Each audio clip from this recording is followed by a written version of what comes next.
esta guerra Qué con bueno que no era Irán. Bolton, porque Y ha estado, Bolton es ¿para el más qué? bravo. No, pero este está igual de El bravo. doctor Chapatín Está igual de bravo. No le llames así. Está igualito el doctor Sí, Chapatín. de acuerdo, pero no le llames así. Vamos con Juan María. Oye, Juan María, bien interesante la figura de Mike Pompeo, ¿no es cierto? Además determinante, Gaby, ¿por qué? Porque desde ayer por la noche el vicepresidente Mike Pompeo, el vicepresidente Mike Pence estuvo en contacto con los líderes del Congreso. Recordemos que cuando se produce el ataque en el que muere el general Soleimán, el Congreso reaccionó, sobre todo los demócratas, de una manera molesta porque no hubo un aviso. Lamentablemente, el presidente Trump tampoco. En el caso de los demócratas, salieron con esa respuesta diciendo no nos avisó de esta movilización, y el presidente Trump no reaccionó bien, por el contrario, dijo dense por enterados a través de Twitter, y eso no le ayuda al presidente. Con lo que estaba diciendo Gaby hace un momento, acabamos de ver a un Donald Trump que aparece como presidente de la principal potencia del mundo. Bueno, Mike Pence el día de ayer estuvo en comunicación con los líderes del Congreso informando de lo que estaba sucediendo, de que se registró este ataque por parte de Irán. Por la mañana, 8 funcionarios del gobierno de Donald Trump estuvieron con los legisladores para explicar por qué se había hecho el ataque y por qué se había elegido como blanco el general Qasem Soleimani. Esto fue bien importante el día de ayer, y la presencia de Mike Pence. Ahora, ¿por qué me confundo con Mike Pompeo? Porque Mike Pompeo es el estratega en este caso. Mike Pompeo, el secretario de Estado norteamericano, recuerden ustedes que fue el director de la CIA. Es decir, conoce perfectamente los entretelones. Fue un diputado que estuvo muy activo. Él es de Kansas y es un hombre que conoce perfectamente. Además, él es un egresado de West Point. Es decir, estamos ante todo esto. Se vio hoy tan presidencial el presidente Trump que estuvo acompañado por los representantes del Estado Mayor Conjunto. Es decir, toda la fuerza del Estado estadounidense apareció en este mensaje que acabamos de escuchar. Por lo tanto, creo que es relevante la posición que está pasando en el mundo. Y si me permite lo que les decía antes de que nos fuéramos al corte, ¿cómo está la división de simpatías? Este gobierno de Donald Trump ha tenido un aliado que no ha sido muy propicio para la cuestión de la paz, que es Israel. Israel es un enemigo directo de Irán. Los dos se pegan con todo. Yo no saldría en defensa de ninguno de los dos, pero estamos ante una situación de esta naturaleza. Israel es el primer aliado, pero aliados poderosos, Estados Unidos tiene a Francia, a Alemania, a Gran Bretaña y a toda la OTAN. Por lo que toca a Irán, sus principales aliados son Rusia y China. Por eso, Gaby, Gustavo, en el 2015, cuando se hace el acuerdo de reducción de producción de armas nucleares entre Irán y los Estados Unidos, se hace un protocolo de 5+1, y allí es donde participan estos países que acabo de mencionar, pero que el presidente Trump el año pasado decide sacar a Estados Unidos de este protocolo, y de ahí es en donde empiezan las sanciones comerciales, las sanciones en contra de Irán, y bueno, que afectan directamente a la economía israelí. A la economía iraní. Es el panorama muy estrecho, muy rápido de lo que está pasando con estos países. Y bueno, ¿cuáles países son los afectados? En primer lugar, Irak. Irak, que es, como les decía, el que está a la mitad de todo esto. Pero ahí es todo el Golfo Pérsico, ahí es todo Medio Oriente, Siria, Arabia, Líbano, Yemen, Qatar, Kuwait, países en los cuales Estados Unidos tiene bases militares, pero que también están inmersos en toda esta movilización del ejército republicano iraní. De hecho, en todos estos países se han registrado ataques, por eso decía el presidente Trump de esta visión de terrorista de Soleimani, porque así lo veía Estados Unidos, mientras Irán lo veía como todo un héroe, Gustavo, Gaby. Las sanciones, vámonos a la parte económica y a las sanciones, porque mucha gente cree que lo que primero va a pasar, y estos son reportes internacionales, es que la gente iraní es quien va a sufrir más de estas sanciones, pues sí, y no necesariamente el régimen, que es a quien se está tratando de ahogar, ¿no? No, Ya pero nunca dejó de comer por las sanciones a Cuba. adelante. O sea, Las sanciones, en este caso, Gaby, fundamentalmente afectan en la parte de producción y exportación de petróleo. Para que nuestro...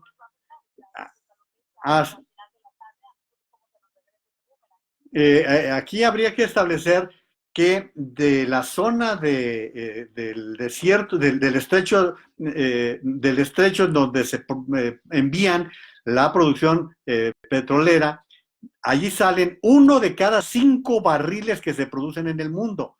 Sí, para que ustedes se den cuenta, la influencia del estrecho de Hormuz es que allí se encuentran 3 de los principales productores del mundo. Y como se cierra este canal, China no puede recibir, China le compraba cerca de 800,000 barriles diarios a Irán. Dense cuenta ustedes de lo que representa para la economía de Irán el hecho de que no pueda enviar su petróleo a Asia y también a Europa. Entonces, ahí es donde ustedes dos han estado coincidiendo en lo fundamental y en lo sustancial. ¿Quién padece todo esto? Pues el pueblo, porque finalmente no hay recursos para poder generar alimentos, para poder disponer de salud, de elementos de salud para toda la población. Y es en donde empieza a sufrir el pueblo iraní y que ha estado realmente con una situación extrema. Yo lo que le daría la razón, Gaby, a Gustavo, es que Irán ha perdido un clima de libertades con el régimen teocrático de los ayatolás. A partir de entonces, Irán sí se ha asumido en un clima de muchas restricciones, de muchas limitaciones.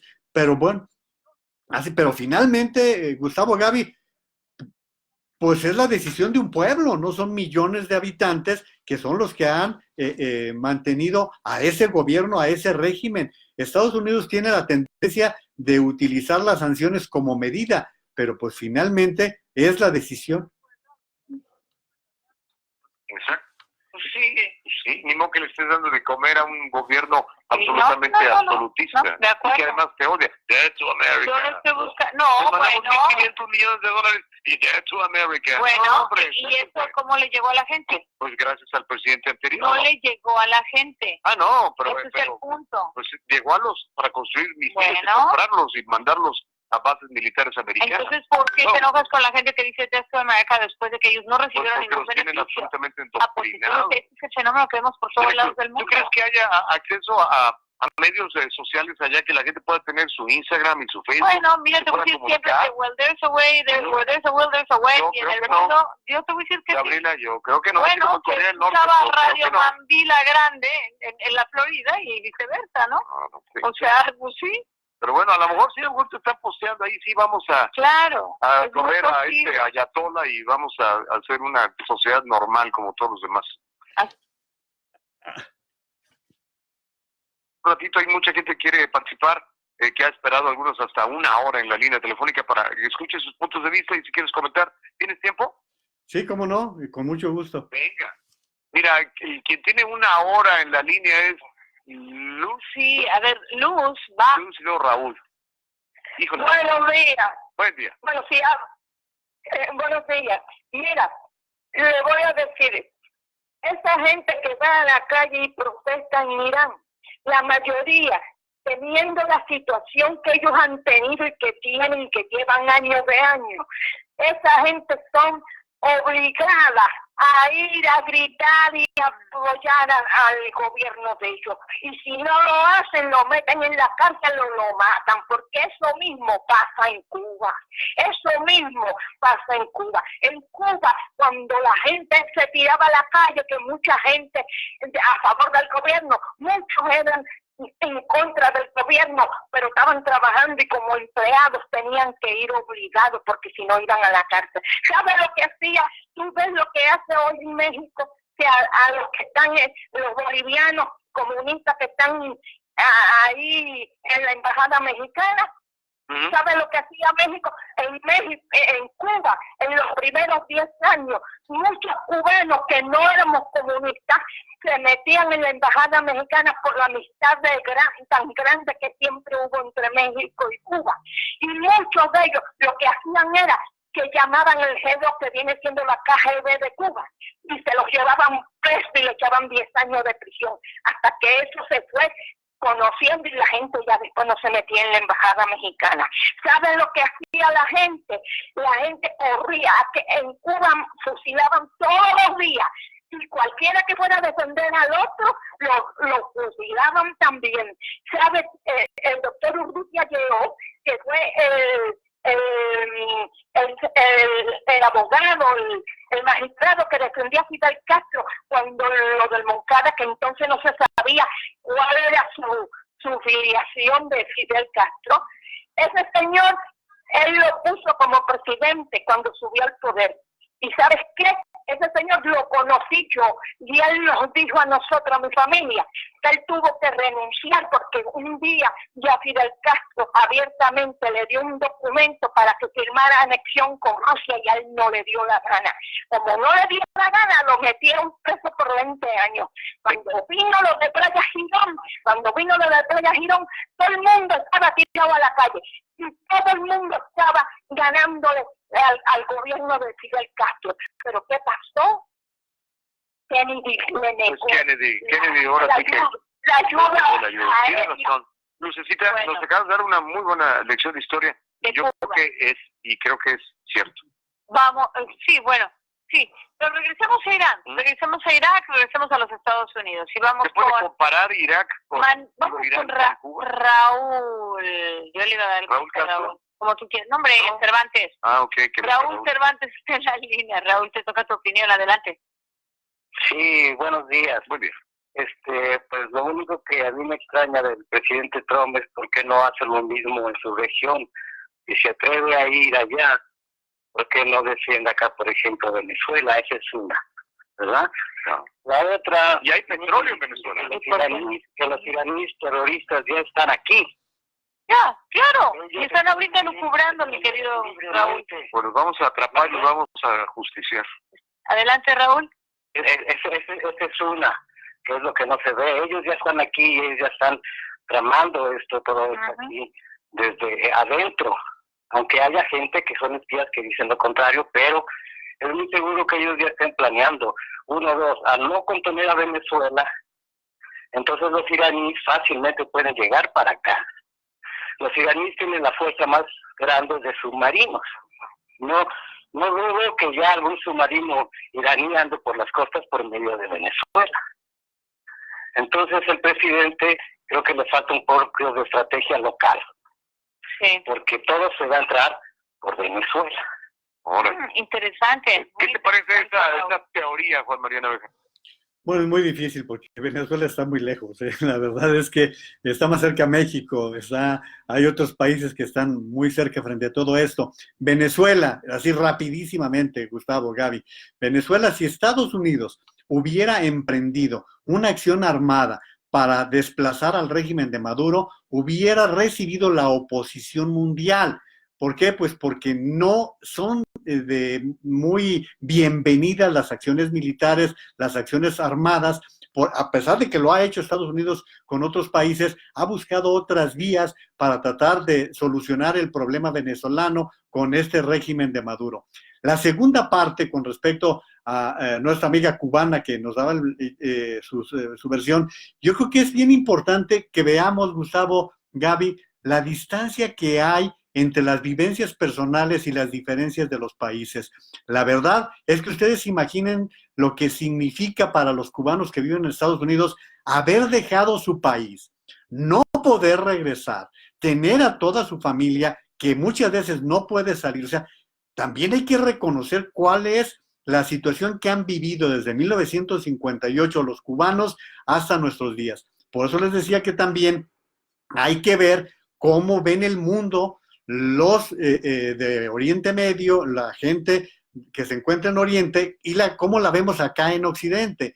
En el caso de Irán, pues hay una verdadera simpatía por los movimientos religiosos. Ya lo decíamos, con todo esto, el régimen religioso se arraigó mucho más, salió ganando con todo esto. Pero nosotros vemos una visión de la libertad completamente distinta. Imagínense ustedes que en Oriente hay gente dispuesta a sacrificarse, a inmolarse, a ponerse una bomba y porque cree que está caminando al cielo, porque cree que está dando un servicio a su propio pueblo y que son predestinados. O sea, es una visión completamente distinta de la vida y del mundo. Pero quisiera que tú pudieras ser periodista en Irán, a ver si te dejaban. Por eso pero no vivo ahí, no nací ahí, no estoy en ese régimen y no es la realidad que me está tocando a mí. Entonces no te puedo decir si está bien o mal. Es muy posible que mucha gente escúchame, es tu visión, de esta realidad. La libertad fundamental del ser humano. No, tú me estás diciendo que no, si no me estás dando derecho a tener un aborto aquí cuando me violan en los Estados Unidos. Aquí todo el mundo puede no? abortar. No, pues tú me dijiste hay un millón de abortos cada año en los Estados Unidos. Pero tú apoyas que no sea así. Yo estoy en contra de que maten bebés, pero eso no me impide que tú te practiques un aborto. No, bueno, si tú quieres impedírmelo, sí lo vas a impedir. Hay estados donde se impiden, es contra la ley. Te vas a California y te dan dinero para que pero escúchame, si tú estuvieras en otro país, si hubieras crecido con otras ideas y con otras formas de ver la vida, es muy posible que tuvieras a los Estados Unidos como un problema muy grande para el mundo. Pues es lo que le enseñan en las escuelas a uno. Y bueno, y así te enseñaron lo contrario. No, a mí me enseñaron eso. Yo a ti te están enseñando. Hasta que vine a conocerlo. Escúchame y entiéndeme. Estoy diciendo que aquí te enseñaron a que el Medio Oriente y el Imperio Persa no puedes comparar una sociedad machista, fundamentalista como Irán, en donde persiguen a los homosexuales, las mujeres no pueden practicar. Ahí no hay equal pay, equal nada. Amiguito, tú no puedes tratar de ver el mundo desde tu muy simple lente. Tienes que ver y tomar en consideración, que personas que nacieron en otras partes y tienen otras ideas y ellos no creen que lo que tú estás diciendo es la verdad. No, había millones de personas en la calle. Habla con los que viven allá. Por esos regímenes totalitarios musulmanes. Y tú tienes que pensar que hay gente allá que de verdad cree que los Estados Unidos no están. Pero no puedes ser tan cerrado de mente. Tienes que pensar en la perspectiva de los demás. Y entonces tendrás una visión global del mundo. Estoy de acuerdo que puedes. Yo no quiero tener una visión global del mundo. Quiero una visión correcta del mundo. No me interesa ser inclusivo en cosas que no me sirven, que pues me destruyen. Eso no es una forma global de ver el mundo. Claro es una forma muy cerrada de ver el mundo. Pues no, que Dios te diera visión global. No, Dios me ha dado una visión de Él. Pero bueno, Juan María, ¿te fijas? Y tengo que, I gotta put up with this todos los días con Gabriela. Lo mismo. Y luego aparte ni siquiera trae tamales. Lo mismo. Pero bueno, a ver, Juan María, ya casi se nos acaba el tiempo antes de ir a la pausa. ¿Quieres agregar algo? Bueno, pues creo que por lo pronto lo que queda claro es que por eso el programa Tu Voz en Los Ángeles tiene tantos buenos resultados, porque tiene dos puntos de vista completamente diferentes. Y yo entiendo a Gaby, porque Gaby nos decía en días pasados las situaciones que ella vivió en México como periodista, como conductora en televisión, y bueno, pues cuando traes en el mundo occidental experiencias de como las que ella ha vivido, pues entiende también, tiene otra visión. Pero bueno, si les parece, con lo que me gustaría cerrar es decir que el mensaje que esperábamos de anoche de parte del presidente que el presidente Trump ha sido alentador, ha sido una posición de mesura, ha sido una posición de decirle a Irán, vamos trabajando juntos para tratar de solucionar los problemas que se están presentando. No hay una reacción al ataque que se está presentando y esperemos que si Irán está diciendo que va a analizar toda la situación para poder tomar decisiones, pues lleven a que el mundo se tranquilice y no estemos en la tensión que hemos vivido en los últimos días y que nos han llevado a pensar incluso en una tercera guerra mundial. Y cerraría diciendo que, pues fíjense ustedes, el presidente Trump, cómo va a enfrentar el impeachment, cómo va a enfrentar el proceso de campaña electoral y sobre todo, Gustavo, Gaby, cómo va a llegar a su discurso del Estado que guarda la nación, que será en este mismo mes. Es decir, hoy el presidente creo que se ha revaluado mucho y lo vamos a ver. Creo que ha sido un mensaje que ustedes saben que yo no soy trumpista, estoy lejos de ser simpatizante del presidente Trump, pero hay que reconocer que el día de hoy, como dijo Gaby, Trump fue presidenciable. Muchísimas gracias, Mariana. Sí, en este momento estoy transmitiendo por Facebook y estoy ahí como Juan María Naveja. Estoy en Twitter como @JMNaveja y como Juan María Naveja en Instagram. Mañana estaré publicando un artículo sobre los temas de seguridad pública en México en el diario El Economista. Así que por ahí nos encontramos. Tenemos, Juan, gracias. Gracias, Juan María Naveja. Ahorita vamos con todas sus llamadas al 844. Bien, ustedes acaban de escuchar este programa Tu Voz en Los Ángeles, que tengo la suerte de que me inviten periódicamente a platicar, y como pueden ver, pues son posiciones que se dan de manera muy directa y que son posiciones que son muy respetables, tanto de sus conductores como del público radioescucha que también opina. Yo trato de darle una visión de lo que está pasando en el mundo con este conflicto tan serio entre Estados Unidos e Israel, y bueno, pues seguiremos aquí en contacto por las redes sociales. Muchas gracias a quienes me han seguido hasta este momento en las dos oportunidades que hemos tenido de transmitir.